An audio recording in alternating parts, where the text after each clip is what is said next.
Last part में हमने देखा था कि नॉलेंसन ने अपने लोगों को अर्थ पर जल्दी पहुंचने के लिए शिप की स्पीड बढ़ाने के लिए बोल दिया था, जिसका पता लगने पर मैक्स अपने लोगों के साथ अर्थ की ओर निकल चुका था। लेकिन उसे अभी भी चिंता हो रही थी, क्योंकि उनमें से कोई भी यूनिवर्स लेवल पर नहीं था, जबकि नॉलेंसन ने जो अपने दो वॉरियर्स भेजे थे वो दोनों ही यूनिवर्स लेवल पर थे। तो मैक्स की चिंता देखकर ऑगू एक डेडली फाइट करके यूनिवर्स लेवल पर पहुंच जाता है, जिसके बाद वो सभी अर्थ पर आ जाते हैं, जहां मैक्स ओगू को अपनी फैमिली से मिलवाता है। अब आगे तो इस पार्ट की शुरुआत में हम दोनों मास्टर ओगू और मैक्स को देखते हैं, जो सब बैठकर बातें कर रहे थे। तभी मैक्स को हाइलोंगशेंग किंगडम की तरफ से मेल आता है, जिसमें लिखा था कि हाइलोंगशेंग किंगडम अर्थ को प्रोटेक्ट नहीं करेगी, क्योंकि अर्थ का लीगल टाइटल अभी क्लियर नहीं है। ये देखकर वो सभी चौंक जाते हैं। साथ ही मैक्स को बहुत गुस्सा आने लगता है, क्योंकि उसने अर्थ का टाइटल लेने के लिए बहुत मेहनत करी थी।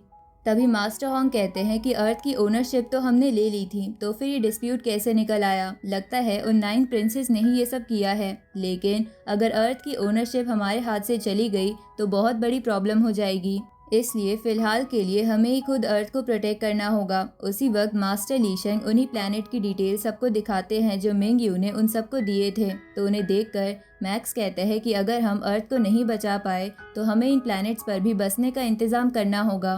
तभी बबाता उन सबसे कहती है कि अगर तुम्हें अर्थ को बचाना है तो तुम्हें यूनिवर्स लेवल स्टेज 9 के स्लेव्स को खरीद लेना चाहिए। लेकिन इस पे ओगू बोलता है कि कोई भी स्लेव एक बार डोमेन मास्टर लेवल पर पहुंच जाए तो उसकी चिप डिस्ट्रॉय हो जाती है और उसे उसका बायर कंट्रोल नहीं कर पाता।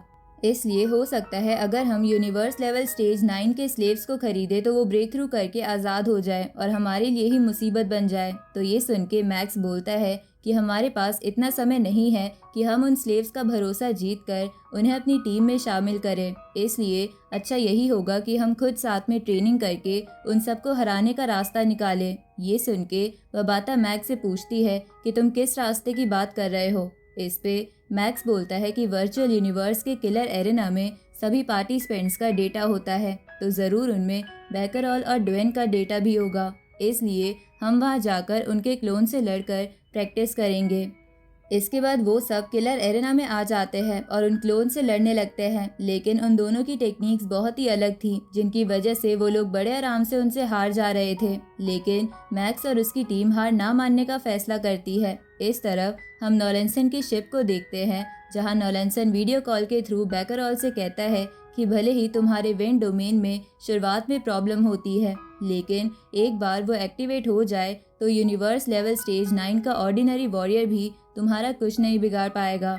इस पे बैकरॉल कहता है कि अर्थ पर यूनिवर्स लेवल का कोई भी वॉरियर है ही नहीं, इसलिए मैं इस बोरिंग फाइट को जल्दी खत्म करके वापस आ जाऊंगा। तभी नॉलेंसन स्क्रीन पर देखता है जिसपे लिखा था कि अर्थ पर पहुंचने पर 68 डेज ही बचे हैं। ये देखकर नॉलेंसन खुश होने लगता है। तभी ड्वेन नॉलेंसन से बोलता है कि अर्थ पर जो रोबोट क्लैन का शिप है वो हमारे लिए बहुत ज़्यादा कीमती है, इसलिए हमें सबसे पहले अर्थ पर पहुंचते ही वो शिप हथियाना होगा, जिसके बाद हम मैक्स को तो बड़े आराम से ख़त्म कर देंगे। इस पे बैकरॉल ड्वेन से बोलता है कि एक बार मैक्स मर गया तो अर्थ को बचाने के लिए और कोई नहीं आएगा, जिसके कारण हमें अर्थ के बाकी ट्रेजर्स भी मिल जाएंगे, इसलिए हमें सबसे पहले मैक्स को ही रास्ते से हटाना होगा। ये सुन के ड्वेन को मन ही मन गुस्सा आ रहा था, क्योंकि बैकरॉल नॉलेंसन के सामने उसकी बात काट रहा था।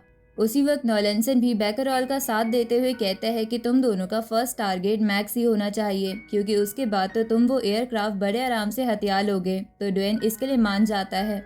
इसके बाद नॉलेंसन उन दोनों से बोलता है कि अर्थ पर पहुंचने में अब 70 दिन से भी कम समय बचा है, इसलिए तुम अपनी पूरी प्रिपरेशन करके रहना, क्योंकि मैं नहीं चाहता कि अब की बार भी हमारा वही हाल हो जो पिछली बार हुआ था जब हमने अपने लोगों को अर्थ पर भेजा था। तो ये सुन के ड्वेन नॉलेंसन से कुछ कहने लगता है, लेकिन उससे पहले ही बैकरॉल नॉलेंसन से कहता है कि आप चिंता मत कीजिए, मैं अपनी ट्रेनिंग नहीं रोक रहा, भले ही वो स्टार लेवल पर ही क्यों ना हो, लेकिन फिर भी मैं अपनी पूरी ताकत से उनसे लड़ूंगा, और अगर वो 1 घंटा ट्रेनिंग करेंगे तो मैं 10 घंटे ट्रेनिंग करूंगा, लेकिन उन्हें जीतने नहीं दूंगा। अब बैकरॉल और ड्वेन भी वर्चुअल यूनिवर्स के किलर एरेना में आ जाते हैं और मैक्स और उसकी टीम के क्लोन से लड़ने लगते हैं, जहां वो लोग बड़ी आसानी से उन्हें हराए जा रहे थे।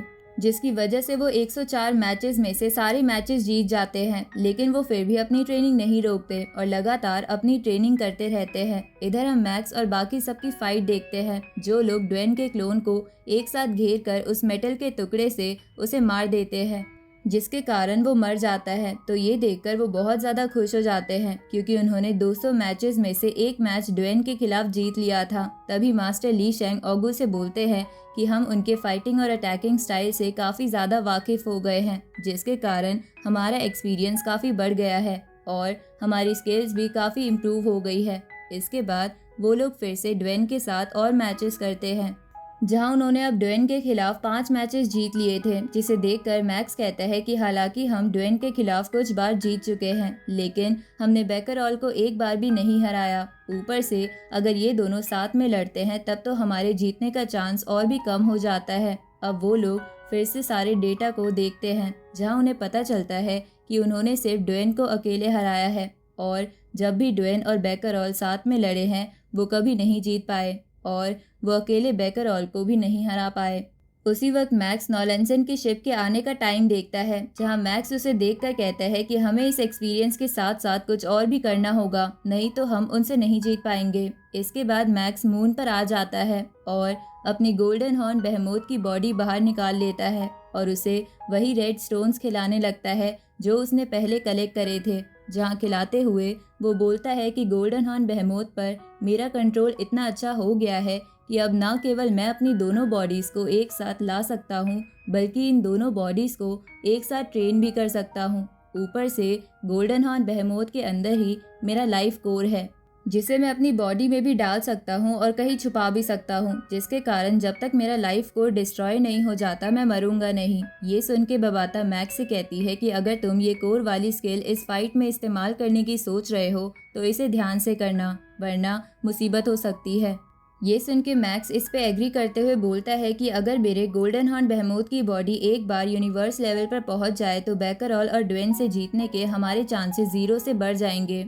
आगे मैक्स फिर से नॉलेंसन की शिप के आने का टाइम देखता है, जो अब सिर्फ 9 दिन बचा था। इसलिए मैक्स अर्थ के लोगों को सेफ जगह पहुंचाने लगता है, साथ ही लगातार ट्रेनिंग भी करता रहता है। दूसरी तरफ बेकरऑल भी अपनी पूरी जान लगा रहा था। इधर मैक्स गोल्डन हॉर्न बेहेमोथ की बॉडी की काफ़ी ट्रेनिंग के बाद ब्रेक थ्रू करने लगता है, जहां बबाता मैक्स से बोलती है कि अब तुम्हारा इनर कोर 90 किलोमीटर से 1000 किलोमीटर तक होने वाला है। ऊपर से गोल्डन हॉर्न बेहेमोथ की आउटर बॉडी भी मेटल में बदल रही है।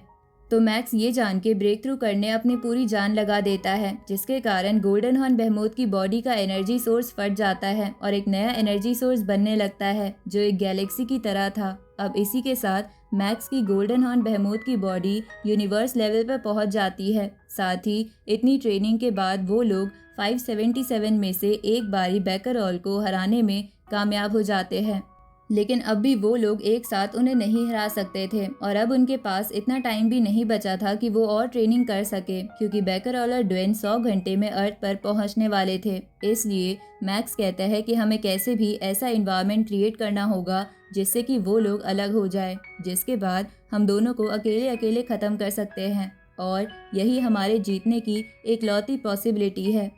उसी वक्त मैक्स को एक आइडिया आता है। आगे वो सब फिर से किलर एरेना में जाने लगते हैं, जहां उन्हें बेकरऑल भी दिखता है, जो मैक्स से कहता है कि हालांकि हम पहली बार मिले हैं, पर मैं किलर एरेना में तुमसे कई बार लड़ा हूं, पर मैं तुमसे एक बार भी नहीं हारा। इस पे मैक्स बोलता है कि हमने भी तुमसे कई बार फाइट करी है, पर हम 577 में एक बार तुम्हें हरा चुके हैं। ये सुन के बेकरऑल बोलता है कि क्या तुम्हें ये देखकर समझ नहीं आया कि तुम्हारे जीतने के चांसेस कितने कम हैं? तो फिर तुम नॉलेंसन से मुकाबला करने की हिम्मत क्यों कर रहे हो? इस पे मैक्स बेकरऑल से कहता है कि मैं उससे डरता नहीं हूँ, जबकि तुम उससे डरते हो और उसकी गुलामी करते हो। इस पे बेकरऑल कहता है कि तुम्हारे अंदर तुम्हारी एबिलिटी से ज़्यादा घमंड है, जो तुम्हारे लिए खतरनाक साबित हो सकता है। ये सुन के मैक्स बेकरऑल से बोलता है कि मुझे पता है कि तुम नॉलेंसन क्लैन से नहीं हो, बल्कि अपनी स्ट्रेंथ बढ़ाने के लिए नॉलेंसन जैसे चोर का साथ दे रहे हो। ये सुन के बेकरऑल कहता है कि स्टार लेवल पर होकर तुम मुझ जैसे यूनिवर्स लेवल के वॉरियर को एडवाइस दे रहे हो। लगता है तुमसे खेलने में मुझे बहुत मज़ा आने वाला है, क्योंकि हम सिर्फ एक दिन में अर्थ पर पहुंच जाएंगे और तब मैं तुम्हारा सारा घमंड निकाल दूंगा। आगे बबाता उन सबको बताती है कि नॉलेंसन की शिप सिर्फ 4 घंटे में अर्थ पर पहुंच जाएगी, तो मैक्स अपनी फैमिली को सेफली कहीं भेज देता है, जिसके बाद वो अपनी टीम के साथ नॉलेंसन की शिप की तरफ निकल जाता है। इधर ड्वेन और बेकर ऑल को भी ये पता चल जाता है और इसी के साथ ये पार्ट यहीं खत्म होता है।